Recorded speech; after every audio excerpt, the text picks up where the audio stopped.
Hola, muy buenas noches, bienvenidos todos, bienvenidos los que nos ven en vivo, bienvenidos a aquellos que nos verán ya luego en el video grabado. Qué bueno estar de nuevo juntos a la distancia, pero juntos en el espíritu. Qué bueno vernos otra vez, tenerlos ahí conectados. Para mí es aquí con el monitor como tan cerca pero tan lejos. Nos saluda por aquí Yulis desde Cartagena. Sandra, que Sandra está en Argentina. Luceli, que sí es aquí en la ciudad junto con mi suegro, con don Ángel. Mari Castillo, Itzel y Estrella, que están en México. Bueno, ahí van reportándose en todos. Apenas estamos empezando, estamos apenas en el primer minutico de transmisión. Qué bueno saber de que están ahí tan puntuales, tan dispuestos, tan dispuestas, porque hasta ahora no veo sino chicas. Bendito yo entre las mujeres en este momento. Valeria desde Ecuador. Bueno, me siento honrado, privilegiado de que podamos compartir este tiempo, de que pueda estar una vez más trayéndoles la enseñanza de la palabra. Recordándoles, esta es la cuarta clase del discipulado. La clase de hoy tiene el nombre de La importancia de la Iglesia de Cristo. Para de pronto los que nos han empezado a seguir hace poco y que están en las clases recientes, les recuerdo, el primer nivel son 16 clases. Si ven las 16 clases, los 16 videos del primer nivel, nos avisan por interno y les damos el certificado de ese primer nivel. La idea es que puedan tener los 3 certificados de los 3 niveles. Ahora más tarde les estaré contando por qué es tan importante. Pero les animo a los que de pronto llevan poco con nosotros, que apenas han estado en las últimas clases, que puedan ver todo el primer nivel. No les estoy diciendo que se salgan, que se desconecten, no, para nada, pero les animo, les invito para que puedan ver todo el primer nivel, puedan tener su certificado, que vamos a hacer algo bien interesante con esto. Bueno, la idea es que hoy podamos entender cuál es el propósito que tenemos como Iglesia de Cristo en la tierra, cuál es nuestra función, nuestro llamado, qué es lo que debemos de empezar a hacer nosotros, ya finalmente pues como hijos de Dios, como miembros del cuerpo de Cristo, cuál es nuestra tarea aquí en la tierra. Así que, bueno, teniendo en cuenta de que ya son más de las 7 y que la idea es que seamos puntuales, oremos y empezamos con la enseñanza de esta noche. Señor, te damos gracias una vez más por este precioso momento, por esta bonita oportunidad que tenemos de estar juntos, de estar unánimes, como dice tu palabra, de estar compartiendo la enseñanza de tu palabra, de que estamos unidos a pesar de que nos distancian de algunos miles de kilómetros, pero en el Espíritu estamos completa y plenamente conectados, porque tú, Espíritu Santo, nos unes, porque tú, Señor, eres el mismo Señor para todos y porque formamos todos parte del mismo cuerpo, del precioso y amado cuerpo de Cristo. Gracias, Señor, porque en esta noche precisamente queremos aprender de ti, de cómo seguir cumpliendo el ministerio y la actividad que tenías tú aquí en la tierra, que nosotros como tus hijos y como tu cuerpo lo sigamos desarrollando. En Cristo Jesús te damos gracias. Amén. Bueno, iniciamos entonces, contando primero un poquito de la historia de la iglesia. Así a grandes rasgos no nos vamos a poner a hablar en detalle, pero sí el tener en cuenta de qué es la iglesia. Antes de ir a la terminología y todo esto, es importante tener en cuenta de que la iglesia, qué bien, Sandra, la felicito. Sandra dice que ella quiere hacer el primer nivel, esa es la actitud. Hay que entender de que la iglesia como tal empieza a partir de la obra de Cristo y es él el que inicia ese trabajo a través de los discípulos, de los 12 que luego pues por la situación con Judas que todos conocemos, pasaron a ser solamente 11, luego encuentran a otro siervo que ocupa ese lugar y continúan ellos el trabajo ministerial. Sin embargo se les une pues Pablo y sabemos a grandes rasgos la historia de Pablo, de todo lo que él hizo, pero el punto que quiero dejar en claro de entrada es de que Jesús ha sido la única persona que ha estado en la tierra haciendo uso de los 5 ministerios y de todos los dones espirituales que existen. Ha sido el único. ¿Por qué nadie más lo ha hecho? Porque pues si alguien más lo hiciera no necesitaría de los demás. Y el propósito de Él, como lo dice en Juan 17, es de que así como Él y el Padre son uno, que nosotros también podamos ser uno en Él. Ese era el propósito de Jesús, ese era el plan de Jesús. Perdón.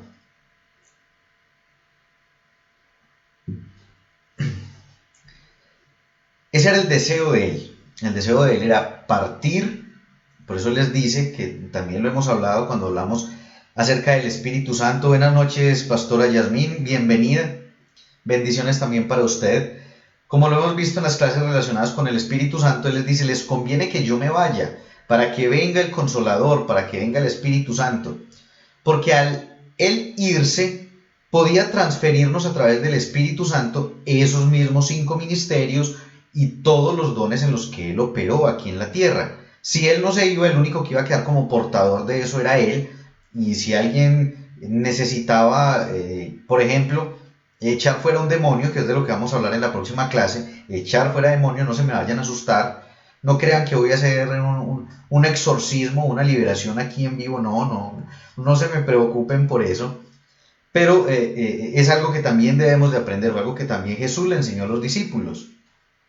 Y de hecho, pues en este momento, si Jesús no se hubiera ido, si alguien tenía un problema así, pues tenía que ir hasta donde Jesús, a Jerusalén. Y se imagina la fila de personas esperando a que Jesús ore por ellos, a que Jesús les ministre, a que Jesús les aconseje. No era necesario el irse para que el Espíritu Santo manifestado en todos nosotros pudiera continuar haciendo esa obra. Ese era el propósito, por eso somos llamados el cuerpo de Cristo, porque Él se iba y nosotros seguíamos haciendo lo mismo que Él. En Hechos 10:38 nos dice que el ministerio de Jesús era predicar, enseñar la palabra y sanar a los enfermos, ¿sí? Y básicamente es lo que en Marcos se nos dice que debemos de hacer nosotros. Recuerden que los evangelios se deben de mirar de una manera paralela y algunos nos dicen unas cosas y otros otras que realmente son complementarias, no son contradictorias. Y lo que nos dice Marcos es que estas señales seguirán a los que creen. En su nombre echarán fuera demonios, en mi nombre, dice Jesús, echarán fuera demonios, hablarán nuevas lenguas, pondrán las manos sobre los enfermos y ellos sanarán. Bueno, estoy parafraseando el pasaje. Y si lo unimos con la despedida de Jesús que aparece, pero en Mateo dice, vayan y hagan discípulos a todas las naciones. Entonces vemos de que el trabajo de nosotros es seguir haciendo lo mismo que estaba haciendo Jesús, que enseñar, predicar, sanar enfermos, echar fuera demonios, ministrar, aconsejar, hacer todo eso mismo que estaba haciendo Jesús. Esa es la función de la iglesia de Cristo.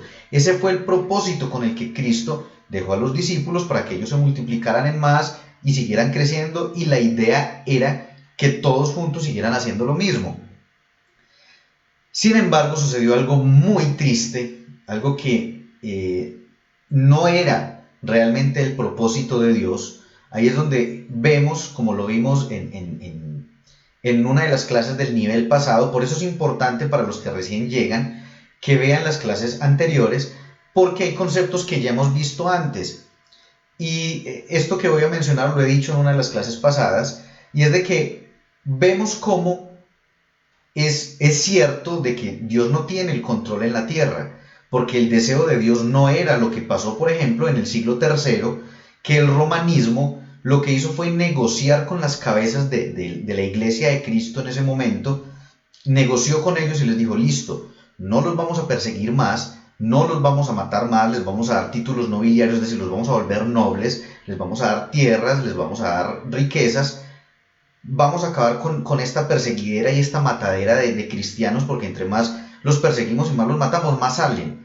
¿Qué vamos a hacer? Ustedes siguen hablando de su Cristo, pero lo van a hacer a la manera de nosotros. Entonces, todo el culto, el ritual del romanismo se traslada al cristianismo, y los dioses del romanismo lo único que hacen es cambiarle los nombres a Júpiter, a Juno, a Marte, a todos estos dioses que ellos tenían, les cambian el nombre por personajes de la historia de la vida cristiana, por Pedro, por Pablo, por Juan, por María, y lo que hacen es a los mismos muñecos que adoraba el romanismo, los mismos ídolos, les cambian el nombre y se sigue con el ritual romano, ahora disfrazado de cristianismo.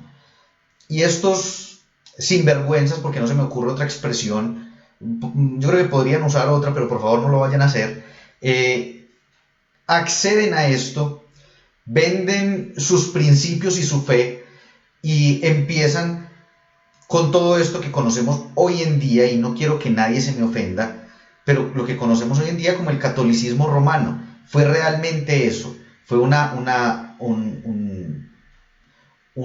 negocio que se hizo entre la Iglesia de Roma, o más bien el Imperio Romano, y la Iglesia de Cristo. Y los líderes accedieron a esto, y los líderes sin ninguna vergüenza, sin ningún rubor en su cara siquiera, accedieron a todo esto, prefirieron conservar su vida, y la palabra de Dios dice: ¿qué le sirve al hombre ganar el mundo y perder su alma? Ellos prefirieron eso. Ellos prefirieron venderse al romanismo, tener los títulos de nobleza y riquezas y tierras y todo esto, y sumieron, ellos darán cuentas en el día final delante de Dios, porque ellos se encargaron de sumir al planeta entero en una situación tan brutal que de hecho la misma historia, ni siquiera el cristianismo, no, es la historia, se refiere a esa época como el oscurantismo entre el siglo III y el siglo XV, o sea, 1200 años. Estos hombres permitieron que la corrupción de Roma absorbiera la luz del Evangelio de Cristo y la metiera en lo más profundo. Y fueron 1200 años donde muchísimas personas dejaron de escuchar la verdadera revelación y la verdadera palabra de Dios, para estar llenos de temor, para ver persecuciones, para seguir de todas formas matando personas como lo hubo en la Inquisición, para seguir haciendo una cantidad de abusos con las personas, para empezar a sacarles dinero a expensas de la palabra de Dios, porque se controló a la gente supuestamente con la fe, pero no era con nada que estuviera metido en la Biblia, sino con una manipulación y a través del terror fue lo que se hizo. Todo lo opuesto al amor y al Evangelio de Cristo.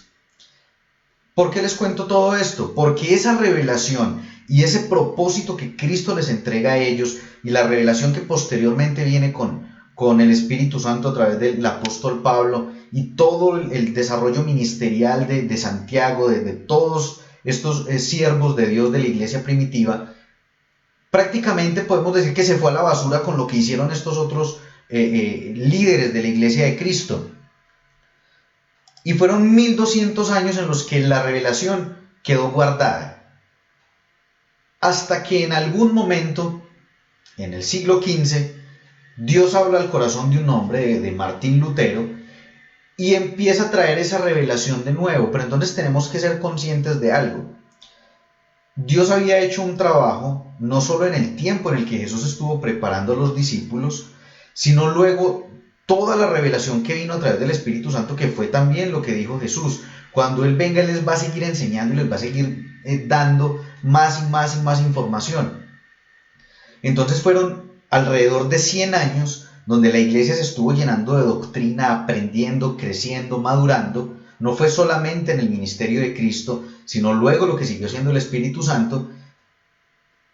Y fueron 100 años en los que ellos se llenaron de poder, de unción, de doctrina. Y no podemos comparar todo ese tiempo en que la iglesia estuvo recibiendo toda esta información preciosísima, que es lo que encontramos en las cartas, desde Hechos hasta Apocalipsis, con lo que ahora le toca manejar casi que de manera improvisada a Lutero, donde él recibe solo una partecita de la revelación. Y es que se encuentra con el pasaje en Romanos donde dice: mas el justo por la fe vivirá. Y él allí entonces se abren sus ojos espirituales y dice: no, pero estamos mal. ¿Cómo que estar pagando indulgencias para sacar a la gente del purgatorio? ¿Cuál purgatorio si en la Biblia no habla de ningún purgatorio? Esto es un negocio, aquí lo que es una corrupción terrible.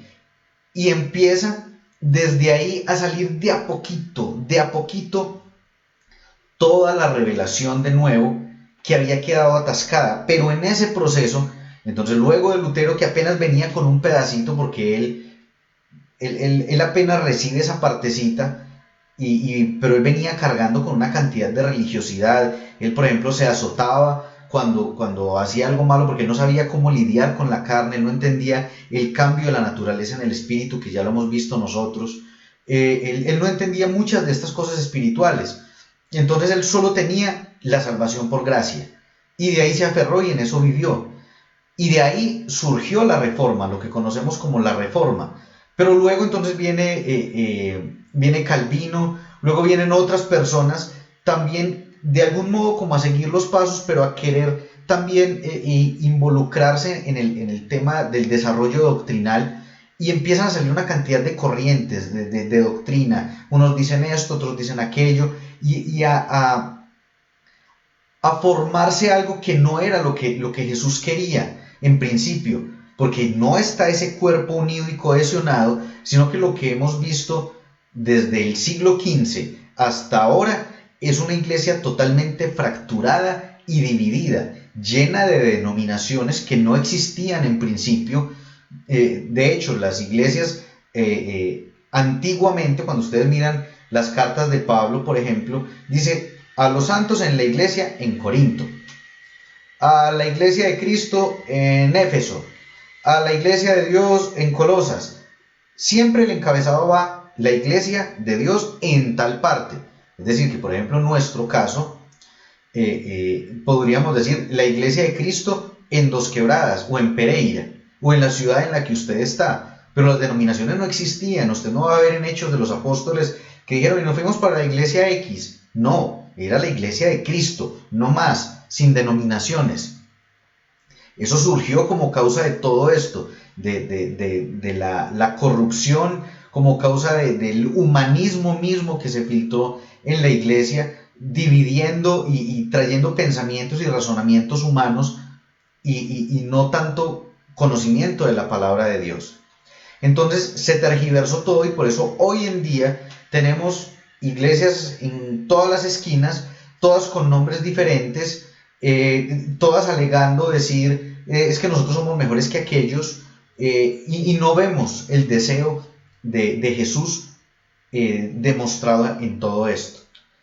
Todas con un nombre diferente, todas con un propósito diferente, y dicen es que mi visión es esta, nuestra visión como iglesia es esta. Perdón, nuestra visión, en realidad, ¿ustedes creen que a Dios le importe la visión de cada iglesia?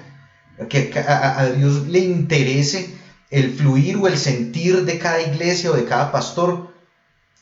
O sea, discúlpenme, pero es que me irrita y me enoja el pensar de que ahora los ministerios le dan más importancia a su propia visión que a la visión de Dios en la palabra. Es que en ningún momento Pablo le dice a Timoteo, bueno, Timoteo, usted es el pastor ahora en Éfeso, mire a ver cuál es la visión que Dios le da. No, es que es una sola visión, es realizar el ministerio de Cristo en la tierra. Punto. No hay nada más que hablar, no hay nada más que discutir. Acá no se trata de que la iglesia de allí tiene una visión, aquella otra tiene otra visión, es que estos se mueven de este modo. No. ¿En dónde está entonces la enseñanza de la palabra de Dios?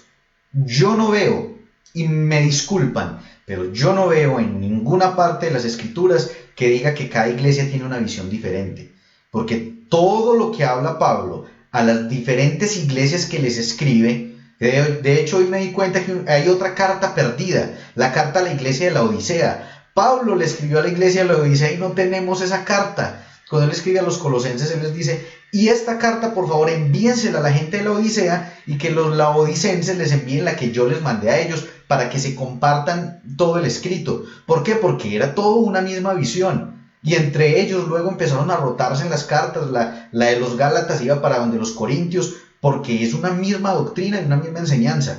¿Cuál yo tengo una visión? Es que esta es la visión de nuestra iglesia. ¿Perdón? ¿Y en dónde queda la visión de Cristo entonces? ¿Y en dónde queda la visión del Espíritu Santo? ¿Estamos jugando a la iglesia? ¿Estamos jugando a llevar el mensaje de Cristo? Esto no es un juego. Esto no se trata de que yo tengo mi visión y el otro pastor tiene la otra visión y la otra iglesia tiene... No. Hasta que no centremos realmente el propósito de la iglesia de Cristo en cada congregación, esto va a seguir siendo un jueguito, va a seguir siendo los clubes sociales religiosos que se reúnen miércoles y domingo, y no vamos a pasar de ahí.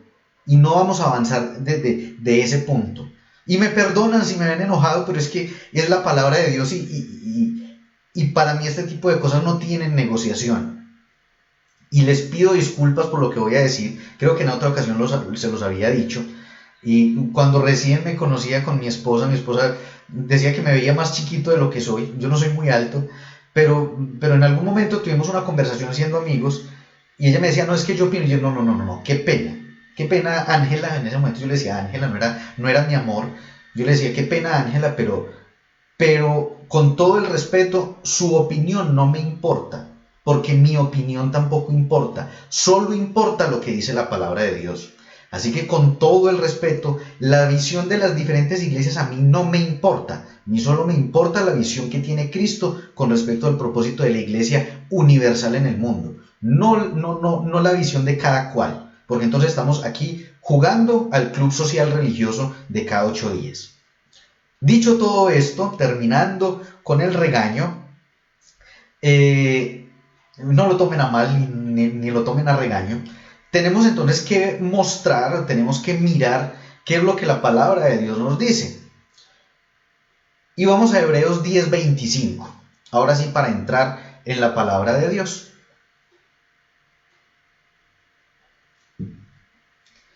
Dice, no dejemos de asistir a nuestras reuniones como hacen algunos, sino animémonos unos a otros, y tanto más cuando vemos que el día del Señor se acerca.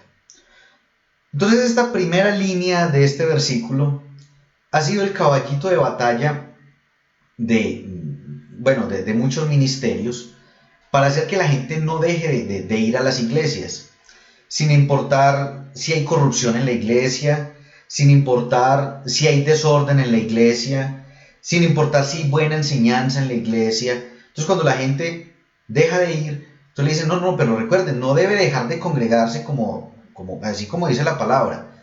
Pero ¿cómo era el congregarse en la antigüedad? Bueno, en primer lugar, lo digo que se usa como excusa porque siempre dicen, no, es que no hay iglesia perfecta. No, ese no puede ser el pretexto para no hacer las cosas con orden, con integridad y enseñando la palabra de Dios como debe de ser. Es que no hay iglesia perfecta, sí, obvio, no hay iglesia perfecta, ni hay gente perfecta, pero porque no hay gente perfecta, entonces yo tampoco me puedo tirar a hacer lo que bien me plazca porque los demás son imperfectos. No, yo trato de hacer las cosas lo mejor posible, con integridad, con orden y dedicándome a estudiar la palabra sin importar si los demás lo hacen o no lo hacen. ¿Soy perfecto? No soy perfecto, pero cada ministerio debe cumplir con hacerlo del mismo modo, no del mismo modo mío, sino del mismo modo de la palabra, es a lo que me refiero.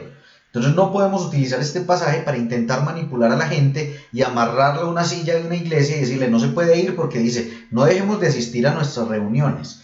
La cuestión es que miremos en la palabra cuáles eran esas reuniones, cómo se hacían esas reuniones en la iglesia primitiva. Romanos 16:5 dice, aquí dice Pablo, saluden igualmente a la iglesia que se reúne en la casa de Priscila y Aquila. En algunas versiones dice Prisca. Es otra forma de referirse a Priscila. Dice, saluden igualmente a la iglesia que se reúne en casa de Priscila y Aquila. ¿Cómo eran las reuniones? Eran en casas. No eran en mega iglesias, no eran en estadios, no eran en locales grandes, era en casas. Ahora, ¿yo estoy diciendo que eso está mal? No es que se encuentre mal, es al contrario, porque los que están en estadios, los que están en locales, los que están en mega iglesias, sí consideran que las personas que les visitan no se pueden reunir en casas porque consideran que eso es división. Pero resulta que es que hay división porque ellos tienen su propia visión, lo mismo que les decía ahora, porque ellos no están visionando lo que muestra la palabra de Dios.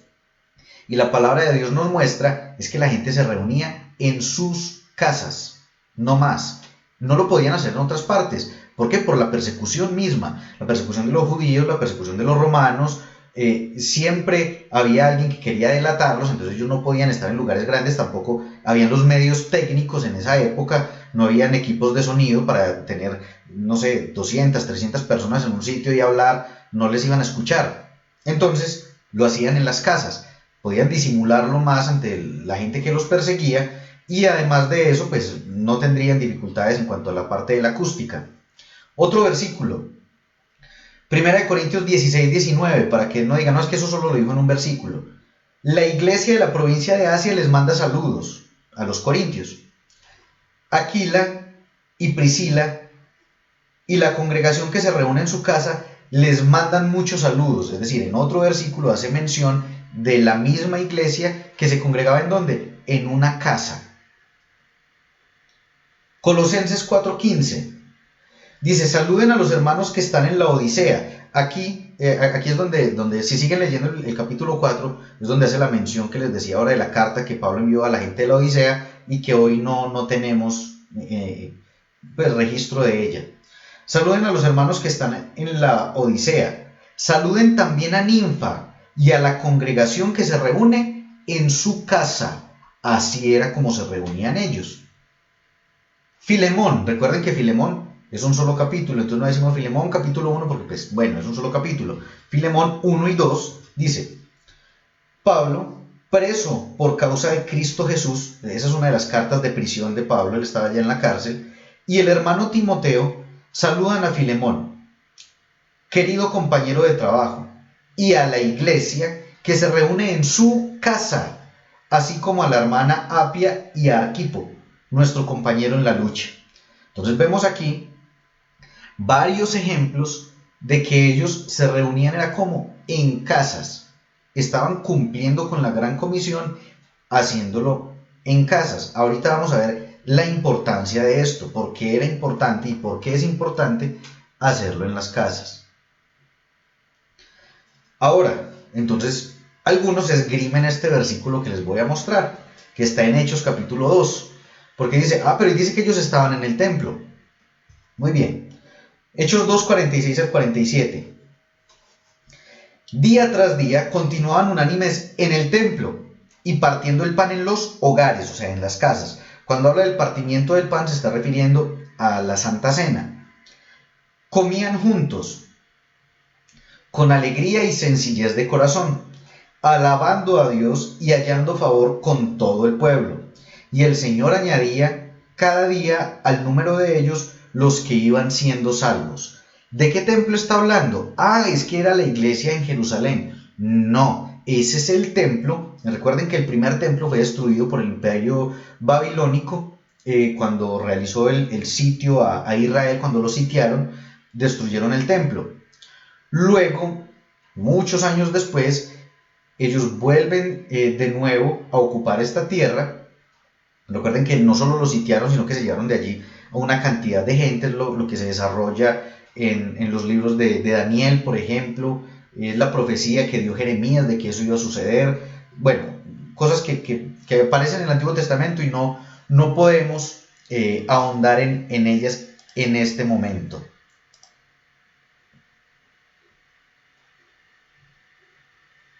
Entonces,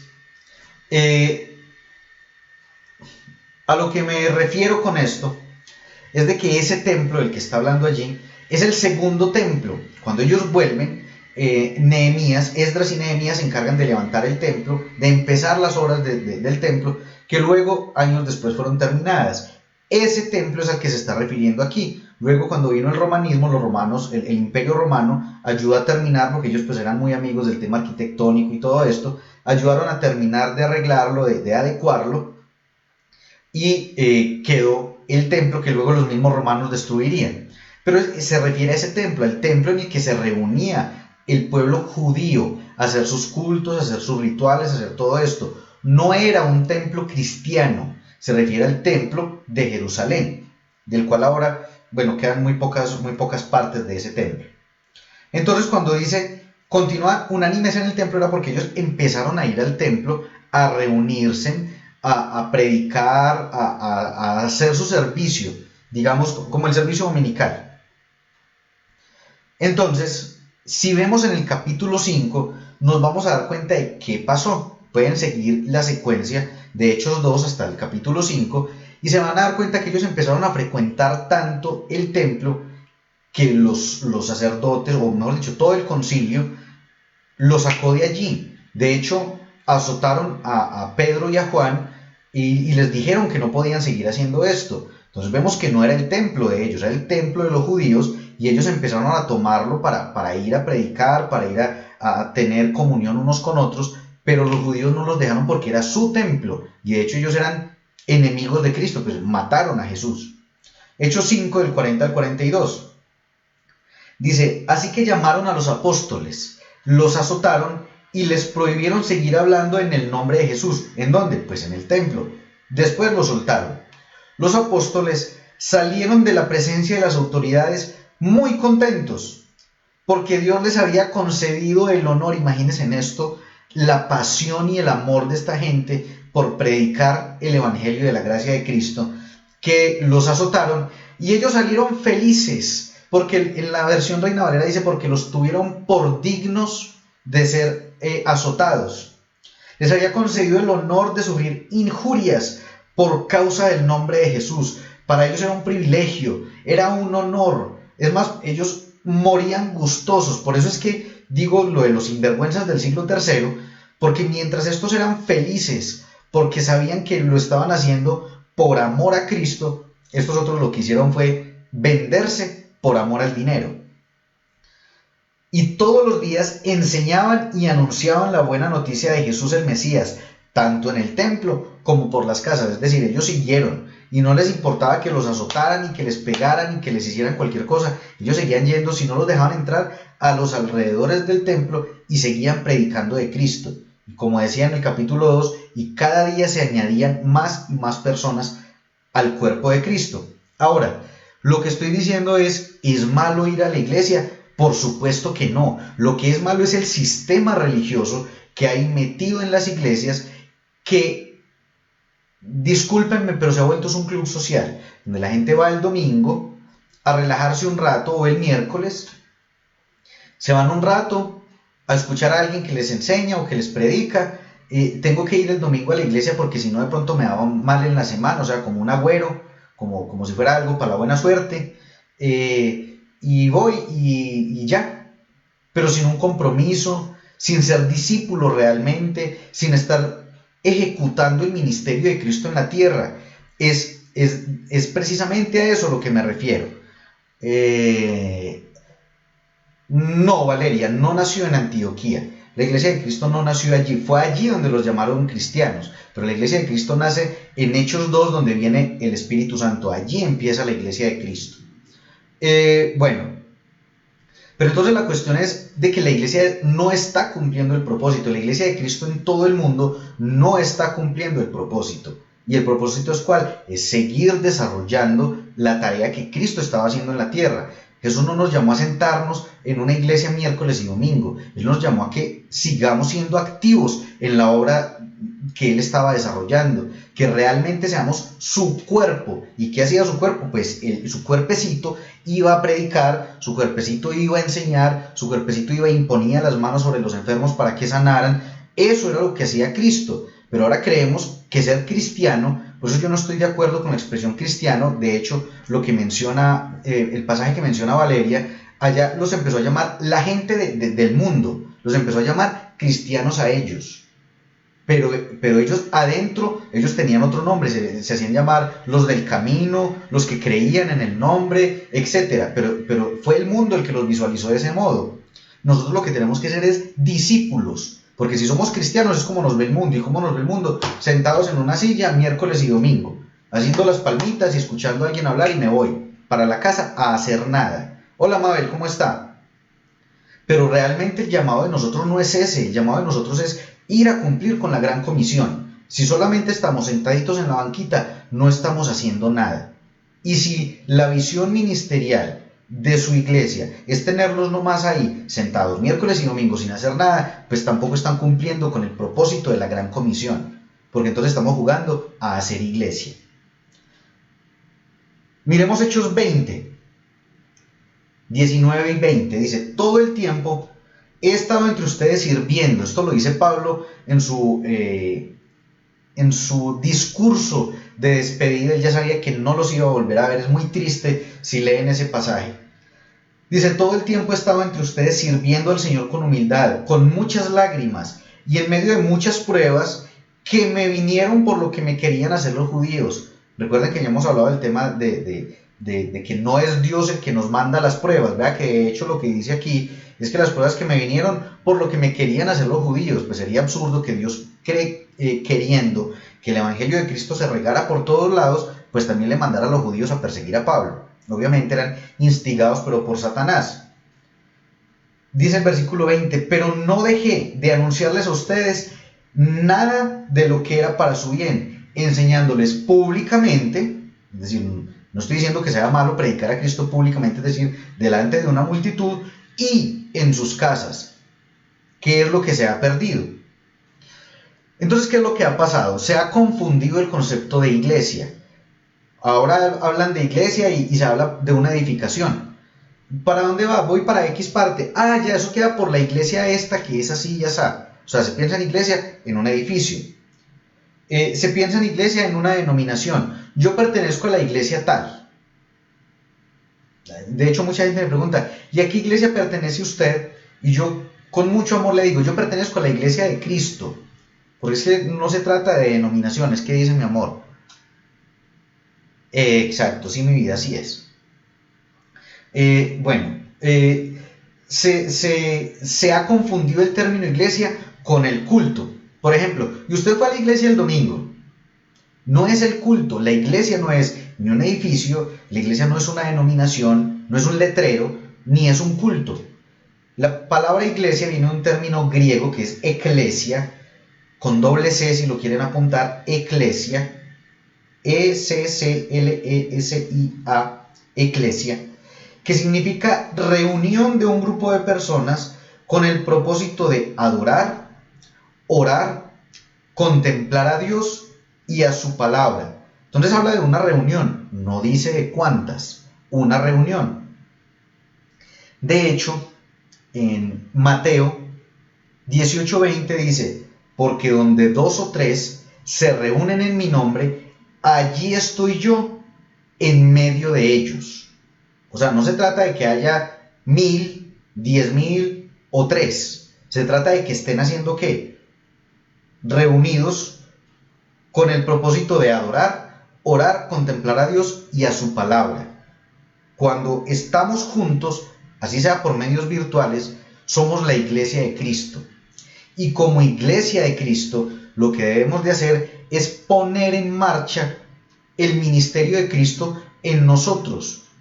Entonces, estamos en el nivel 2 del discipulado, en la clase 4, es decir que hemos recibido hasta este momento 20 clases, más o menos alrededor de 20 horas de clase, con las cuales ya tenemos que empezar a pensar, bueno, ¿yo qué voy a hacer con toda esta información que estoy recibiendo? ¿Qué voy a hacer con todo este aprendizaje? Usted tiene dos opciones. Una, seguir como un cristiano, simplemente sentado al frente de su dispositivo, escuchándome a mí, o hacer lo que debe hacer un discípulo. ¿Y qué hicieron los discípulos? Ir a predicar el evangelio, ir a llevar las buenas nuevas de Cristo, poner en marcha la obra de Cristo, empezar a utilizar las herramientas que Cristo le ha dado. Porque de hecho de eso se trata esto. No podemos seguir, o sea, mi deseo, y se los digo abriéndoles el corazón, mi deseo no es sentarme aquí al frente de esta cámara 2 veces o 3 veces por semana a hablarles a ustedes y que ustedes se queden quietecitos en la casa. Mi deseo, el profundo deseo de mi corazón es que ustedes empiecen también a transmitir esto que están recibiendo y lo enseñen con sus familiares, con sus amigos, que se puedan sentar en su casa con los vecinos y decirles, quiero enseñarles esto, quiero compartirles esto. Y el deseo que nosotros tenemos es de que al terminar los 3 niveles del discipulado, cuando ya ustedes tengan los 3 certificados de los 3 niveles, si usted me dice, Oscar o Ángela, mi esposa, yo quiero también empezar a enseñar el discipulado, nosotros le enviamos el material del discipulado para que usted lo dé allá, en su casa. Ahora, no le estoy diciendo que se rebele contra las autoridades de su iglesia, no, pero la palabra de Dios dice, mejor es obedecer a Dios antes que a los hombres. Y me perdonarán los pastores que me puedan estar viendo. Me perdona la pastora Yasmín si de pronto esto va en contra de lo que usted piensa, aunque no creo. Pero si los pastores en las congregaciones no desean que usted predique la palabra de Dios, eso quiere decir que ellos están en contra de las escrituras, porque la Biblia lo que nos dice es de que nosotros lo que debemos de hacer es el ministerio de Cristo en la tierra. Y yo creo que la pastora Yasmín está de acuerdo conmigo en eso. Así que, ¿qué es lo que debemos de hacer nosotros? Decirle, pastor, ustedes que de pronto los que se congregan en alguna iglesia que están bajo un ministerio, decirle, pastor, tengo el ferviente deseo en mi corazón de empezar a enseñarle a mis vecinos la palabra de Dios. Es lo que quiero hacer. Si Él le da la bendición, yo lo animo a que lo haga, a que empiece a hacerlo en su casa. Si Él le dice que no, también lo animo a que lo haga, porque es que primero está la palabra, primero es obedecer a Dios antes que a cualquier hombre, sin importar el título, el ministerio, el rango o lo que sea. Primero está la palabra de Dios. ¿Y qué tal llegar uno a la eternidad, uno salvo, pero que le pregunten a uno, ¿y por qué usted no viene con nadie aquí que le siga? Alguien que haya creído en Cristo por usted. Porque es que el pastor me dijo que yo no podía predicar. ¡Qué vergüenza! Lo que tenemos que hacer es el ministerio de Cristo, continuar como cuerpo de Cristo haciendo lo que Cristo hacía aquí en la tierra. Y vamos a seguir aprendiendo y vamos a hablar, por ejemplo, acerca del echar demonios, vamos a hablar acerca de la sanidad, vamos a seguir equipándonos, llenándonos de armas, de herramientas, para que cuando estemos listos, iniciemos con el trabajo que tenemos que hacer. Pero no podemos seguir como si esto fuera un club, 2 veces por semana o 3, viéndonos las caras simplemente, pero no haciendo nada. Porque Cristo lo que necesita es eso, manos, pies que vayan a llevar el evangelio, necesita bocas que vayan y hablen a los corazones afligidos, necesita manos que se impongan sobre las personas que están enfermas para que haya sanidad. Necesitamos que esa iglesia de Cristo que estuvo en el primer siglo se levante de nuevo, que seamos de nuevo como ellos, llenos de fuego, llenos de poder, llenos de unción del Espíritu Santo. Pero no podemos seguir quietos, no podemos seguir sentados viendo cómo la gente discute únicamente en Facebook de doctrinas tontas, de una cantidad de enseñanzas absurdas, y nosotros simplemente siguiendo los grupos en Facebook a ver qué comentan y qué dicen, y no estamos llevando la palabra de Dios a ninguna parte. ¿Somos la iglesia de Cristo? Sí. Somos nosotros, somos la organización, si lo queremos ver de ese modo, más importante del planeta. Representamos nada más y nada menos que el proyecto más grande de todos los tiempos, la salvación del ser humano. Y nos vamos a quedar quietos, nos vamos a quedar sentados, como decía Pablo, de ninguna manera, de ningún modo. Tenemos es que levantarnos, tenemos que empezar a vivir esto, tenemos que asegurarnos de que estamos haciendo lo que Cristo desea que nosotros realmente hagamos. Y es que es llevar la palabra de Dios, es llevar más que la palabra, llevar el ministerio de Cristo completo, con sanidad, con sanidad tanto física como espiritual, que es algo que mi esposa y yo estamos haciendo,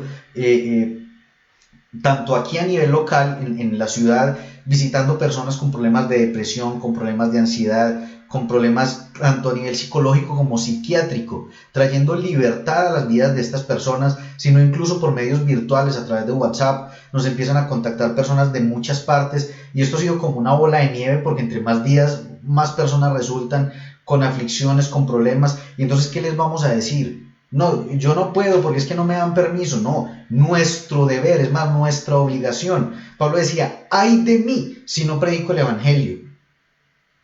Esto es una responsabilidad muy grande. Mejor dicho, esto es como la mafia. Ya ustedes no se pueden salir de aquí.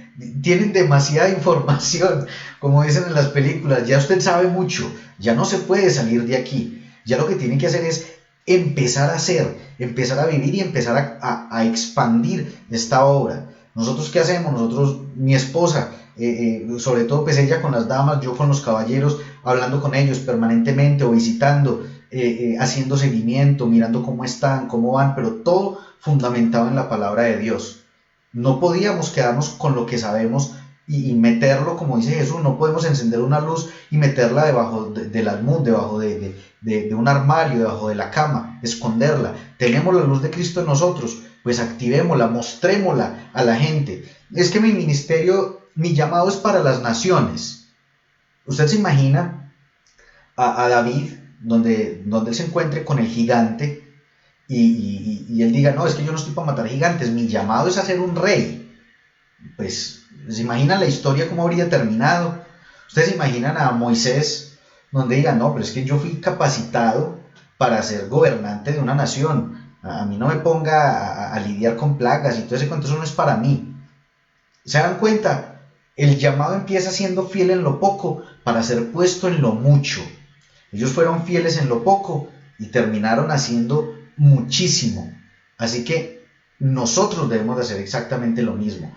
Empezar a llevar la palabra, empezar a hacer lo que Cristo desea que realmente hagamos, que es hacer discípulos y manifestar su ministerio por todas partes, sin denominacionalismos, es decir, sin estar pensando es que aquel es de esta denominación, yo soy de aquella, no, solamente centrados en la palabra y enseñando lo que la palabra de Dios realmente trae, sin religiosidad, sin tradicionalismo, sin nada de eso, enseñando palabra de Dios, viviendo palabra de Dios y permitiendo que Dios se mueva en su vida a través del Espíritu Santo y a través de las enseñanzas de Él. Así que esta es la enseñanza de hoy. Espero no se hayan sentido regañados, espero no se hayan sentido mal, pero la idea es que estamos en un proceso en el que ya tenemos que ir, como decía Pablo, ya no estamos de leche, ya vamos estando de carne, ya no somos niños, ya empezamos a madurar y no podemos quedarnos con toda esta información guardada, almacenada, sino que tenemos que sacarla y empezar a hacer algo, empezar a hacer de provecho para la sociedad, para el mundo. Quiero también darle las gracias a las personas que esta semana han sembrado en nosotros, en este ministerio. El que hagan siembra económica en nosotros es para nosotros un motivo de alegría, porque quiere decir que tienen confianza en nosotros, porque uno no siembra en cualquier tierra. Yo por lo menos siembro en tierra fértil, yo no voy a sembrar un grano de frijol en un polvero, en un arenero. Nosotros lo hacemos en tierra fértil. Y de igual modo, si ustedes siembran en nosotros, quiere decir que han visto que somos tierra fértil, que confían en este ministerio, que confían en la enseñanza que este ministerio transmite y que de algún modo hemos sido de bendición para usted una vez de que usted quiere bendecir nuestras vidas. Así que ustedes que nos ven y que saben quiénes son los que nos han bendecido, mil y mil gracias. Dios multiplica esa semilla al 100 por 1. Dios trae bendición sobre su vida. Dios se encarga de traer a usted, como dice en Filipenses, y no me canso de repetirlo, del mismo modo que ustedes siembran en nosotros, Dios se encarga de multiplicar en ustedes de una manera abundante, sobreabundante sobre sus vidas. Así como los filipenses eran bendecidos por la palabra de Pablo y le sembraban a él, de ese mismo modo vemos nosotros la respuesta de agradecimiento en sus vidas cuando han sembrado en este ministerio. Quedamos entonces ya pendientes de la enseñanza el día de mañana viernes. Estaremos hablando acerca de la imposición de manos. Recuerden que hemos hablado, permítanme busco este texto que se encuentra en Hebreos 6. Hemos hablado acerca de la importancia de los rudimentos de la fe. Dice, por tanto, dejando ya los rudimentos de la doctrina de Cristo, vamos adelante a la perfección, no echando otra vez el fundamento del arrepentimiento de obras muertas, que está diciendo cuáles son las bases del Evangelio. El arrepentimiento de obras muertas, o sea, esto es lo más básico. Ya hemos visto acerca del arrepentimiento de obras muertas cuando hablamos en el primer nivel acerca de salvación y justificación.